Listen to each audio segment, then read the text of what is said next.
రైతుల యొక్క మనోభావాలు ఏంటంటే సార్, ఆల్రెడీ తీసుకున్నటువంటి 55,000 ఎకరాల్లో 33,000 ఎకరాలు ప్రైవేట్ రైతుల నుంచి తీసుకున్నారు. వాళ్ళకి ఇంకా 10 సంవత్సరాలతో, ఇప్పుడు దగ్గర దగ్గర సుమారుగా తీసుకున్న తర్వాత మనం 10 సంవత్సరాల పరిపాలన చూసినటువంటి పరిస్థితి రెండు ప్రభుత్వాలు. ఈ రోజుకి కనీసం మీ ల్యాండ్ ఇది అని చెప్పేసి డెవలప్ చేసి ఉన్నటువంటి పరిస్థితి, వాళ్ళకి రిజిస్ట్రేషన్ కూడా 100% కంప్లీట్ కానటువంటి పరిస్థితి.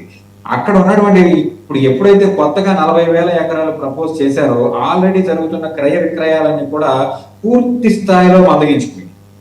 ఎందుకంటే 35 లక్షలు ఉన్నటువంటి ఒక ఎకరం పొలంలో ఈ రోజు గజం 60,000 అమ్ముకునేటువంటి ఒక స్థాయికి రాజధాని యొక్క అట్మాస్ఫియర్, ఈ గ్రాఫిక్స్ బొమ్మలు, లేకపోతే వీళ్ళు చేస్తున్నటువంటి ఈ రోడ్లు ఎస్టాబ్లిష్మెంట్స్ మేము అది చేస్తాం ఇది చేస్తాం అని చెప్తున్నారు కాబట్టి 60,000కి వెళ్ళినటువంటి ఒక పరిస్థితి. ఈ రోజు కంప్లీట్ గా జీరో. కంప్లీట్ గా ఇక్కడ రిజిస్ట్రేషన్ కి సంబంధించినటువంటి వ్యవహారాలన్నిటి కూడా జీరోకి వచ్చినటువంటి పరిస్థితి. ఎందుకంటే 60,000 పెట్టి ఇక్కడ కొనే కన్నా 40,000 ఎకరాలతో ఎక్కడ మాకు 20,000కే దొరుకుతుంది కదా అని బయ్యర్ ఉంటున్నాడు.